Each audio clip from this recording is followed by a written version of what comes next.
Bases de datos relacionales, estructuras y características. En los primeros años de las bases de datos, cada aplicación almacenaba datos en su propia estructura única. Cuando los desarrolladores querían crear aplicaciones para usar esos datos, debían conocer la estructura de los datos y la forma de gestionarlos. El modelo relacional, el más utilizado hoy en día, proporcionó una forma estándar de representar y consultar datos que cualquier aplicación podría utilizar mediante una estructura de datos basada en relaciones para representar los datos que interesan del mundo real. Los datos se representan como una estructura tabular, como una tabla, donde las columnas representan atributos de la entidad y las filas o tuplas, como así se llaman en el modelo relacional, son instancias de la misma. Las celdas contienen el valor de la intersección fila-columna. Las relaciones deben respetar propiedades. No hay un orden en las tuplas o filas, no hay un orden de los atributos, las columnas. Estas dos propiedades permiten representar los datos en un nivel de abstracción independiente de la estructura física de implementación. Además, todas las tuplas deben ser distintas, no pueden estar duplicadas, y la intersección de las filas y columnas debe tener un valor único, son planas, no permitiéndose estructuras internas para cumplir con el principio de atomicidad. Toda información contenida en una base de datos se debe poder identificar en forma única, y en el modelo relacional se utilizan las claves primarias o primary key, que es el identificador único de una tupla o fila. Deben cumplir las siguientes condiciones.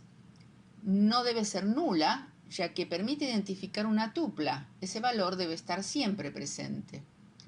Unicidad. No debe repetirse el valor de un atributo en la tabla.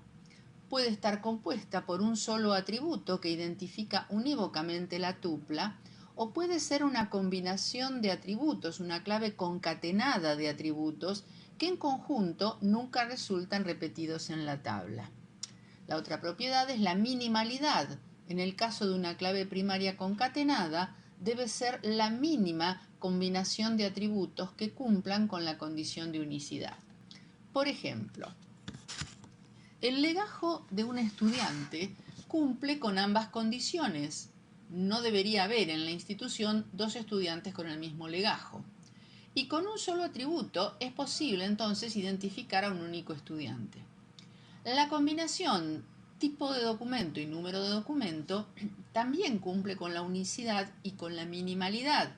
Se necesitan los dos atributos para formar una clave única, ya que con el mismo número podrían haber dos tipos de documentos, no sé, documentos nacionales y extranjeros. Pero es preferible elegir una clave primaria con la menor cantidad de atributos, es decir, entre las dos alternativas, si consideramos legajo más tipo de documento más número de documento, también cumpliría con la condición de unicidad, pero no estaría cumpliendo con la minimalidad, ya que con solo el legajo tendríamos identificado un único registro.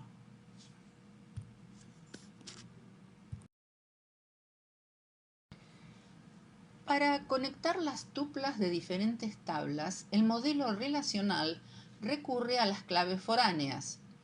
El atributo definido como clave primaria en una tabla pasa a ser clave foránea o foreign key, que referencia a esa clave primaria en otra tabla donde fue especificada como atributo sin ser clave primaria. Por ejemplo, en la tabla clientes, el número cliente es la clave primaria que identifica unívocamente un cliente. En la tabla pedidos, cuya clave primaria será el número de pedido, se ha registrado el número de cliente que realizó el pedido.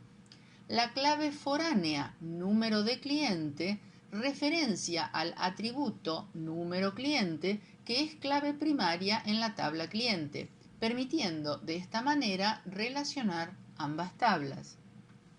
Recordemos que dos tablas no pueden tener la misma clave primaria, ya que conceptualmente representaría los atributos de una misma entidad.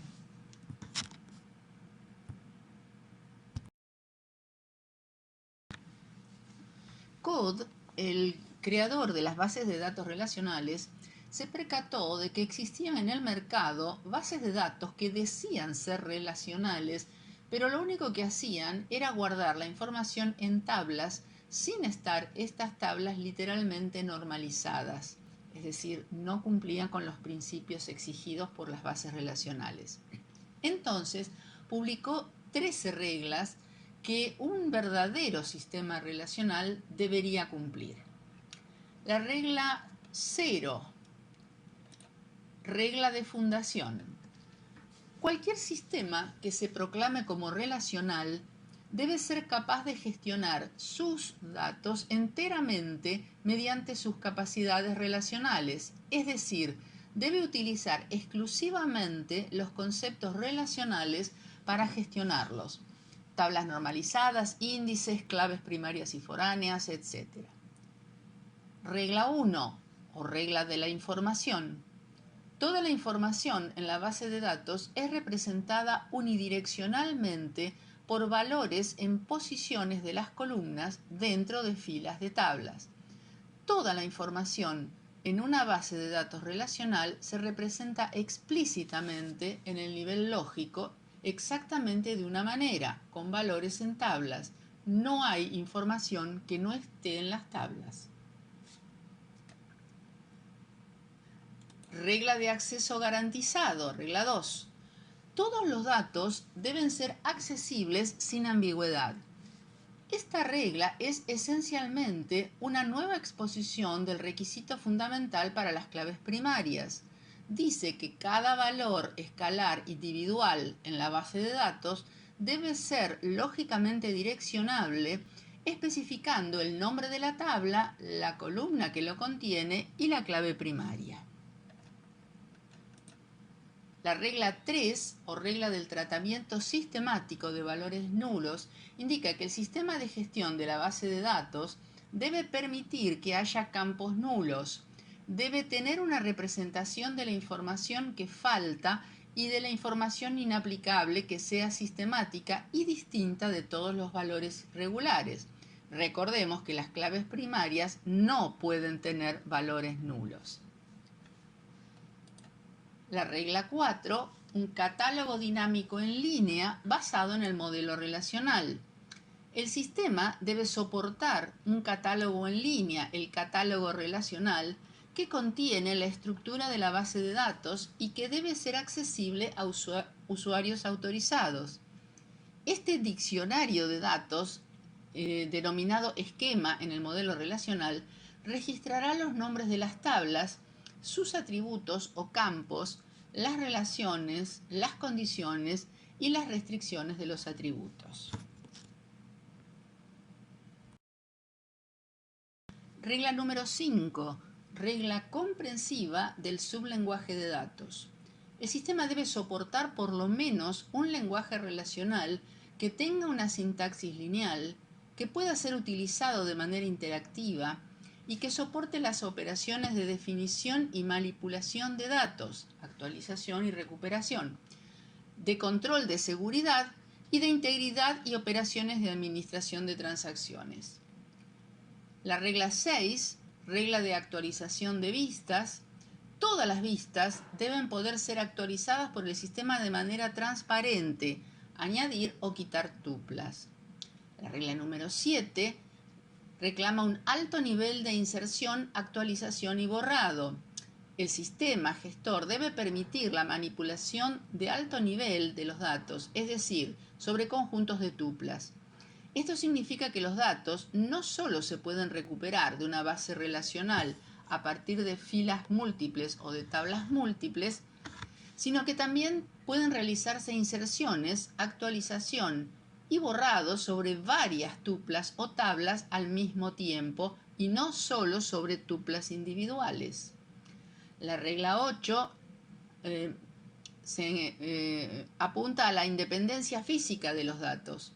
Las aplicaciones permanecen inalteradas a nivel lógico, aunque realicen cambios en las representaciones de almacenamiento o métodos de acceso. Ante cualquier cambio de la ubicación física de los datos, las consultas o queries no deben requerir modificaciones. Regla 9. Independencia lógica de los datos.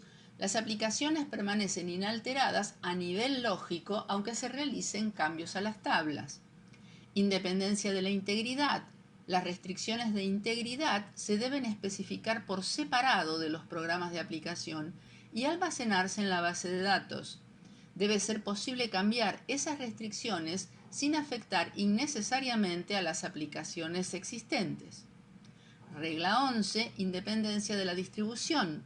La distribución de la base de datos en distintas localizaciones debe ser transparente a los usuarios de la base de datos. Los usos existentes deben continuar funcionando con éxito. El sistema gestor es el que debe conocer dónde se encuentra cada dato y recuperarlo cuando se lo requiera. La regla número 12, o regla de la no subversión. Si el sistema proporciona una interfaz de bajo nivel,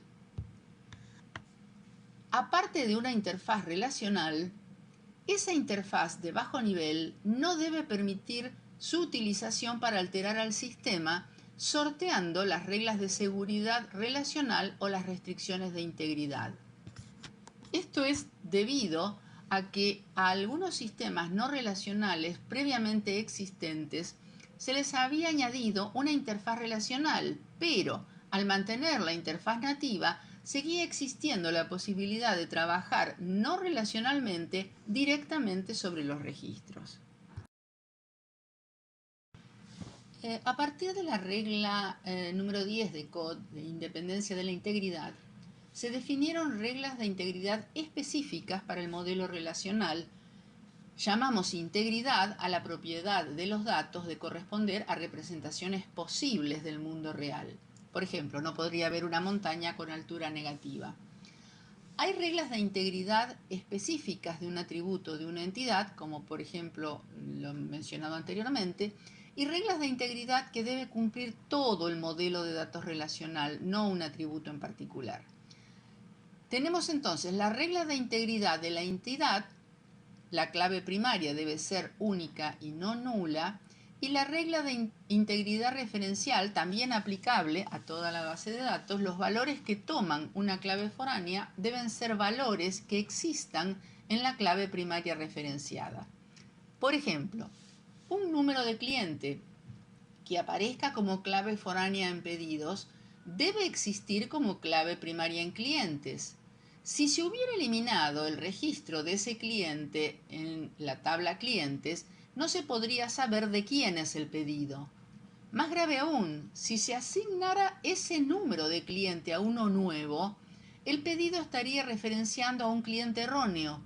Para evitar estas situaciones, se aplica la restricción de borrado de una tupla que tenga una clave primaria referenciada por alguna clave foránea. Y por último, la regla de integridad de negocio son definidas en forma específica por cada empresa para asegurar que no se registren datos inválidos. Por ejemplo, un rango de valores aceptados para un atributo, máximo o mínimo de edad, límites de crédito de clientes, etc.